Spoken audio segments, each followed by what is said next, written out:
Welcome back to जागो लाहौर। जनाब, अब कुछ टेटनस के हवाले से बात कर लेते हैं, क्योंकि टेटनस एक ऐसी बीमारी है जो अक्सर मामूली ज़ख़म यहाँ पर ख़राश से शुरू होती है, लेकिन अगर बर वक्त इसका इलाज ना किया जाए तो ये जानलेवा साबित भी हो सकती है।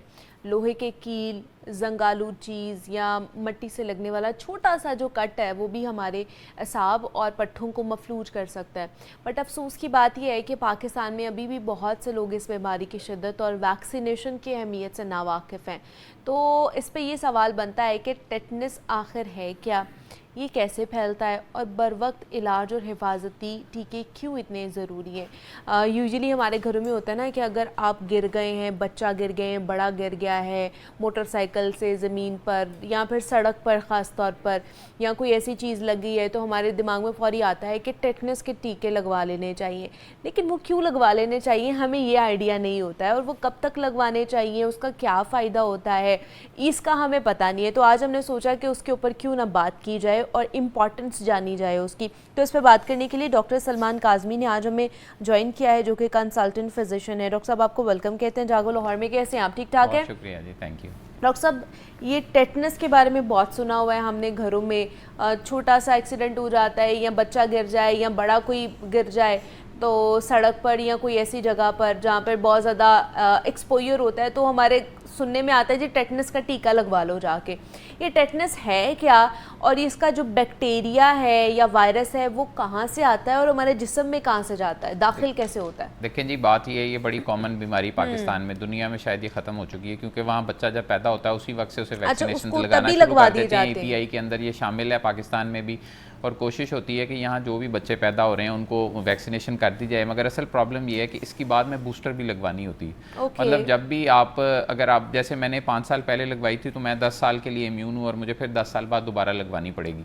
तो इसी तरह ख़वातीन को, जब भी हामला ख़वातीन होती हैं, क्योंकि डिलीवरी के वक्त ये पता नहीं होता कि इंस्ट्रूमेंट साफ़ होंगे या नहीं साफ़ होंगे, औरतों को भी टेटनस हो जाती है उस वजह से। तो इसलिए उनको भी प्रेगनेंसी में एक बूस्टर लगा देते हैं सबको, ताकि वो टेटनस से कम महफूज हों। इससे आप जब भी आपको बूस्टर वैक्सीन लगती, छोटा सा इंजेक्शन है, इतना सा 1 cc का, और वो एक पट्ठे में लगा देती है आपको। कोई भी नर्स, कोई भी, किसी भी फार्मेसी, किसी भी जगह से लग सकता है। इवन तमाम सरकारी अस्पतालों में फ्री दस्तयाब है।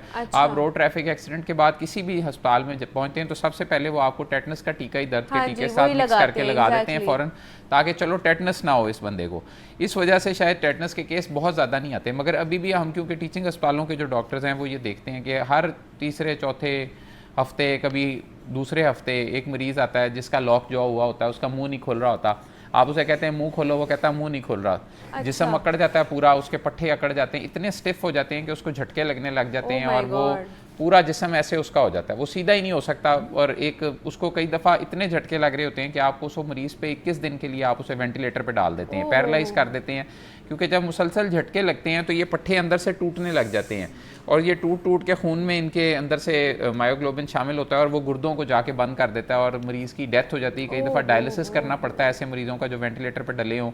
और मैंने कई मरीज़ बचते भी देखे हैं। टाइमली वेंटिलेटर पे डाल जाएं, 21 दिन उनको लुक आफ्टर हो जाए, कोई 21 दिन का साइकिल है इसका बैक्टीरिया का, उसके बाद ये मरीज़ रिकवरी की तरफ चला जाता है। इतनी पेचीदगी हो जाती है सिर्फ टेटनस का टीका ना लगाने की वजह से। सिर्फ एक टीका ना लगवाने की वजह से। मैंने कई लोग, हमने बाकायदा इस पर कई वीडियोज़ भी बनाई हैं अवेयरनेस के लिए पब्लिक की, और कोशिश की है कि ऐसे सब्जेक्ट्स को जो बच गए हों टेटनस से, उनको दिखाया जाए और उनसे खुद पूछा जाए कि आपको क्या हुआ था। कई लोग ऐसे हैं जो कहते हैं जी कि मैं जा रहा था, एक पाँव में कील लग गया, और उस पर जंग लगा हुआ था, मैंने परवाह नहीं की, उसमें बैक्टीरिया मौजूद था, वो खून में एंटर हो गया, और वहाँ से वो अंदर गया और उसने जाके जो हराम मगज़ आपका ये जो स्पाइनल कॉर्ड है इसके अंदर घुस गया, और यहाँ से उसने फिर वो टेटनस का मर्ज शुरू कर दिया।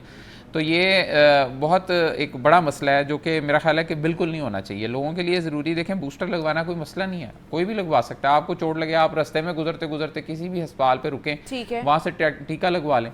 हमारे यहाँ एक चीज़ और भी बड़ी इंपॉर्टेंट है कि कुछ लोग शायद वैक्सीन वैसे भी रख के मार्केट में बेच रहे हैं, जिनके पास शायद कोल्ड चेन बरकरार रखने का तरीका कार नहीं है, या उनको ये श्योर नहीं होता कि ये कोल्ड चेन इसकी मेंटेन हुई कि नहीं वैक्सीन की। वैक्सीन हमेशा उस जगह से लगवाएं जहाँ पे कोल्ड चेन 100% आपको श्योर हो कि मेंटेन हुई, क्योंकि इसको टेम्परेचर, फ्रिज टेम्परेचर पे लगना होता है। अगर इसे आप बाहर रख देंगे तो ये ज़ाया हो जाएगी, फायदा नहीं, फिर ये फ़ायदा कोई नहीं। फिर आप लगवा लें, मगर वो आप देखें आप फिर इम्यून नहीं होंगे, और प्लस उसका उस तरह आपको आउटपुट नहीं मिलेगा।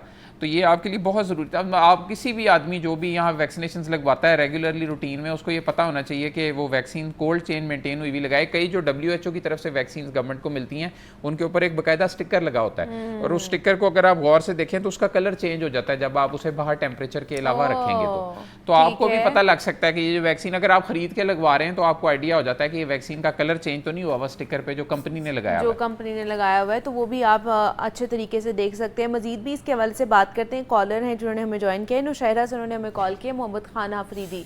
अस्सलाम वालेकुम। वालेकुम अस्सलाम। ठीक ठाक जी जी, शुक्र अल्लाह का। जी जी ठीक ठाक, आप कैसे हैं? अल्हम्दुलिल्लाह। मैंने डॉक्टर साहब से पूछना था कि कार के अंदर अगर इंसान बैठा हुआ हो और दूसरे कार या किसी चीज से ठक्कर हो जाए तो क्या वो भी ये टेटनस का वो इंजेक्शन लगाएगा?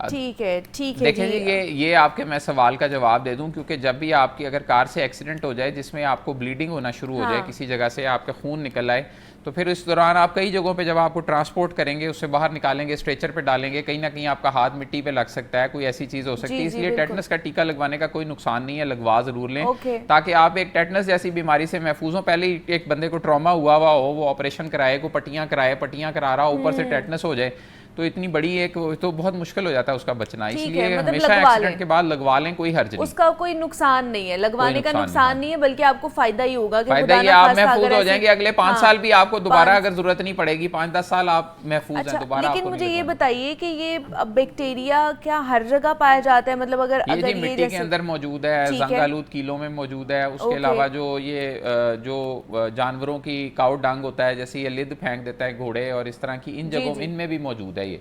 तो इसलिए ये जब आप सड़क पे गिरते हैं तो अक्सर जगहों पे जानवरों की लिद गिरी होती है और इस तरह उस वजह से वो बैक्टीरिया मिट्टी में और वहाँ मौजूद होता है, वो जख्म में घुस जाता है। जख्म होगा तो घुसेगा, खराशें लगेंगी। अगर देखें जिस तरह प्लेन है, मैं कहता हूँ जी मुझे चोट लग गई, आपने देखा नील पड़ा हुआ है, कोई स्किन एब्रेजन नहीं है, तो इसका मतलब है कोई परेशानी की बात नहीं। अगर स्किन एब्रेड कर गई है, खून निकला है, तो लाजमी टेटनस का टीका लगवा लें, क्योंकि खाली नील पड़ने पे टेटनस के लगवाने की जरूरत नहीं है। मगर अगर स्किन उड़ गई है, ऊपर से थोड़ा बहुत ब्लीडिंग हुई है, तो फिर जरूरी है, फिर आपको टेटनस का टीका जरूर लगवाना चाहिए। अभी थोड़ा सा ये भी हमें बता दें, 25 रुपए का टीका ही है। अगर आप 25 रुपए का, 20-25 रुपए का सस्ती तरीन दवाई है, और कोई ऐसी चीज नहीं है कि कोई गरीब आदमी, मगर ये है कि बस कुछ लोगों को अवेयरनेस नहीं है ना, पता नहीं है, इसलिए प्लस ये कि वैक्सीन का लोगों के एक दिमागों में है, कई लोग लगवाते नहीं अपने बच्चों को। अभी तक इतने पढ़े लिखे लोग भी कहते हैं यार रहने दो, चलो पोलियो ना पिलाओ। देखा नहीं आपने, दरवाजे बंद कर लेते हैं, छुप जाते हैं, कहते हैं बच्चा कोई नहीं है यहाँ पे। भाई क्या जरूरत है यार, लगवा लो। अच्छा, मतलब अगर आज हम टेटनस का एक टीका लगवाते हैं तो हम 5 साल के लिए या 10 साल के लिए इम्यून हो जाएंगे? हाँ जी, 10 साल के लिए इम्यून हो जाएंगे आप।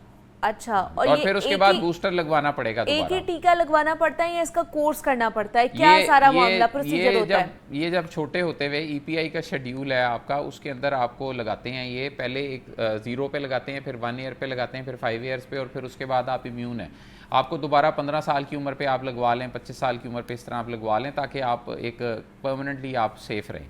ठीक है। और हामला औरत को लाजमी लगा देते हैं प्रेगनेंसी में, क्योंकि उनको होता है कि डिलीवरी के टाइम पे, क्योंकि कॉर्ड को क्लैंप करना, इंस्ट्रूमेंट्स जो है वो साफ हो, ये ना हो कि किसी डाई से करा रही हो तो इंस्ट्रूमेंट साफ ना हो तो ठीक है। वो तो चले हमने बचपन वाला वो कर लिया ना कि उसमें EPI में हमारा लगा हुआ होता है। मैं बात कर रही हूँ कि हम मतलब अगर बड़े हो गए हैं, अब जिस उम्र में हम बैठे हुए, यहाँ पे जो लोग बैठे हुए, जैसे अब मैं भूल गया हूँ लास्ट टाइम मैंने कब लगवाया था, तो अगर मुझे अब चोट लग गई तो मैं लगवा ही लूंगा कि यार चल 2 साल पहले भी लगवाया, मगर अब मेरे ज़हन में नहीं है तो चलो लगा दो यार। वो फिर हम लोग 10 साल के लिए इम्यून हो जाएंगे। और फिर अगर उस 10 साल के अंदर भी कोई एक्सीडेंट होता है या कोई ऐसा मामला होता है, खुदा ना खास्ता कोई इम्ब्रेजन हो जाती है या कट लग जाता है, तो फिर हमें दोबारा लगवाना चाहिए? फिर लगवाने की जरूरत नहीं है हमें? अगर आपको याद ही नहीं है, अगर जैसे मुझे अब याद नहीं आखिरी दफा कब लगवाया था, मैंने 5 साल पहले लगवाया, 7 साल पहले लगवाया, 10 साल पहले लगवाया, तो मैं लगवा लूंगा कि यार चलो कोई बात नहीं, एक टीका ही लगना है और इसका कोई नुकसान नहीं। मैंने टेटनस के टीके से पिछले कई सालों में कभी कोई रिएक्शन होता नहीं देखा। अच्छा, कि जिससे कोई मसला हो गया हो किसी को। होने को किसी भी इंजेक्शन से, इवन एक गोली से भी रिएक्शन हो सकता है, मगर टेटनस से मैंने नहीं देखा। कई टीके ऐसे हैं जो नोटोरियस हैं, जिनसे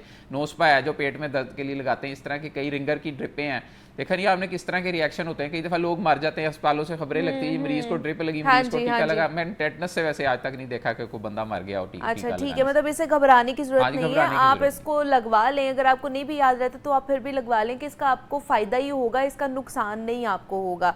अब बच्चों को भी लगवा लेना चाहिए? लाजमी लगवा लेना चाहिए, क्योंकि बच्चों को ही ज़्यादा चोटें लगती हैं और पता नहीं होता। इवन माँ बाप से आप पूछते हैं ना कि 10 साल का बच्चा है या 7 साल का बच्चा है कि जी ये गिर गया साइकिल से, इसको चोट लग गई है, तो उनको कहते हैं कि यार ये इसको, वो कहते हैं टेटनस का टीका लगा दें, आपने बचपन में लगवाया। और 90% लोगों के पास ना कोई कार्ड होता है ना कोई रिकॉर्ड होता है, बल्कि गवर्नमेंट भी अब मेरा ख्याल है शायद इसको सारे को एक नादरा से लिंक कर रही है वैक्सीनेशन को और मोबाइल ऐप पे लेके आ रही है, ताकि ये रिकॉर्ड परमानेंटली आपका मोबाइल नंबर डालें तो पूरे खानदान का डाटा आ जाएगा, ताकि ये भूल भुलक्कियां खत्म हो जाए कि पता नहीं है हुआ है नहीं हुआ। अच्छा, दूसरा देखिए ईपीआई में तो लग रहा है बच्चों को, लेकिन जो 5-6 साल का बच्चा है जो खेलने कूदने के काबिल हो जाता है, स्कूल भी जा रहा है, बाहर भी खेल रहा है, अक्सर छोटे बच्चे लगवाते हैं वो, तो उनको फिर दोबारा से लगवाना चाहिए, बूस्टर हमें लगवाना चाहिए, जो उनको वैक्सीनेशन हो गई भी है वही होनी चाहिए। 100% श्योर है, अगर आपके कार्ड आपके पास अवेलेबल है और आपको पता है कि वैक्सीनेशन हुई, वैक्सीनेटेड है, तो ठीक है, कोई जरूरत नहीं लगवाने की।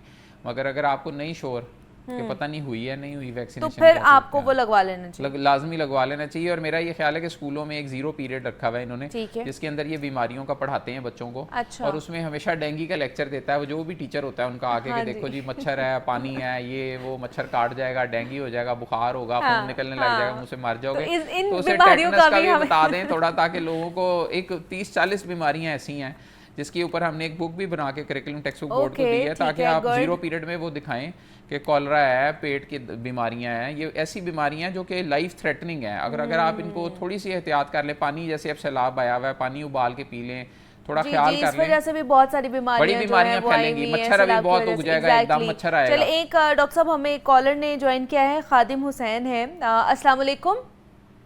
जी वालेकुम सलाम। कैसे हैं सर, ठीक है आप?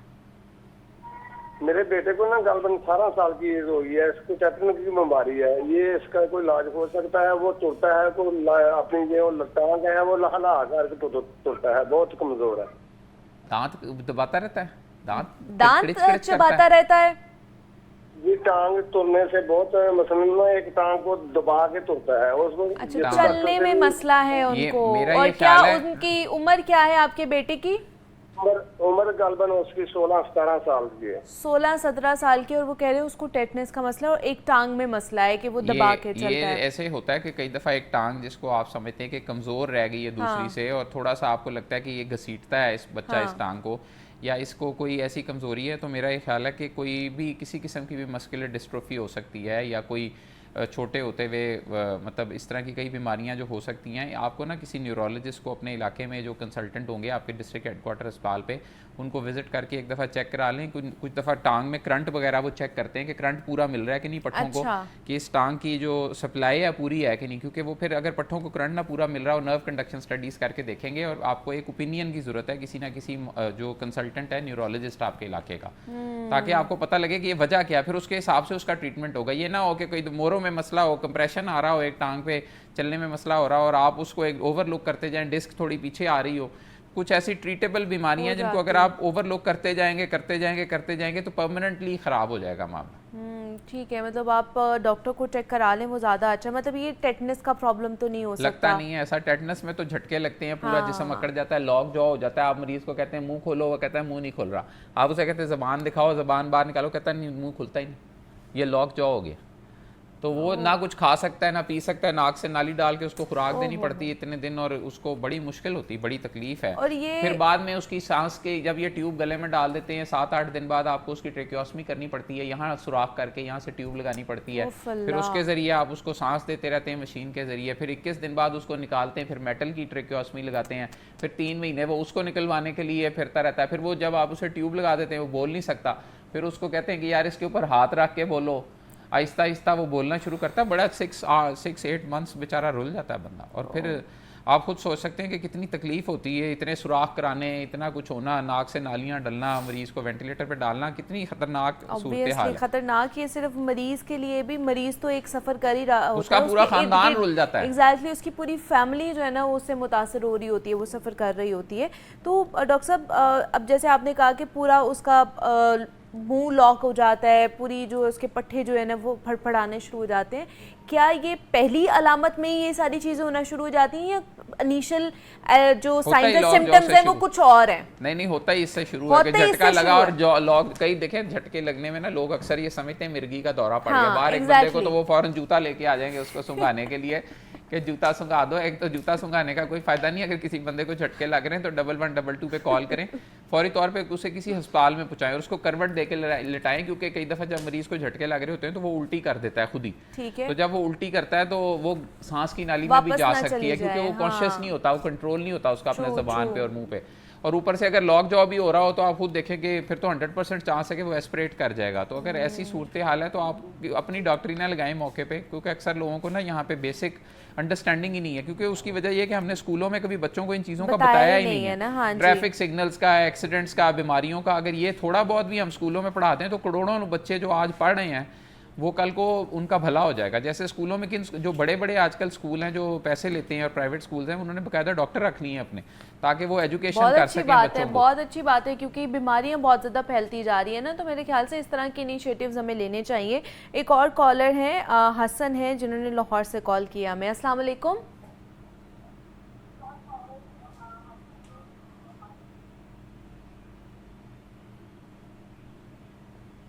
ड्रॉप हो गई है कॉल। हसन, आप दोबारा से कॉल कर सकते हैं।